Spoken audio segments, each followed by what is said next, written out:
கள்ளக்குறிச்சி விஷச்சாராய விவகாரத்தில் சிபிஐ விசாரணை நடத்த வலியுறுத்தி அதிமுக எம்எல்ஏக்கள் ஆளுநர் ஆர்.என். ரவியை சந்தித்து மனு அளித்துள்ளனர்.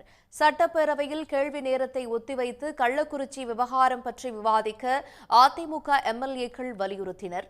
சிபிஐ விசாரணை கோரி அவர்கள் அமளியில் ஈடுபட்டதால் சபாநாயகர் அப்பாவு உத்தரவின் பேரில் எதிர்க்கட்சித் தலைவர் எடப்பாடி பழனிசாமி, ஆர்.பி. உதயகுமார் உள்ளிட்ட அதிமுகவினர் வெளியேற்றப்பட்டனர். மேலும் அதிமுக எம்எல்ஏக்கள் இன்று அவை நிகழ்வில் பங்கேற்கவும் தடை விதித்து அப்பாவு உத்தரவிட்டார். இதையடுத்து அங்கிருந்து கிண்டியில் உள்ள ஆளுநர் மாளிகைக்கு சென்ற அதிமுக எம்எல்ஏக்கள் ஆளுநர் ஆர்.என். ரவியை சந்தித்தனர். அப்போது கள்ளக்குறிச்சி விஷச்சாராய விவகாரத்தில் சிபிஐ விசாரணை நடத்த வேண்டும் என்று கோரி மனு ஒன்றை எடப்பாடி பழனிசாமி வழங்கினார்.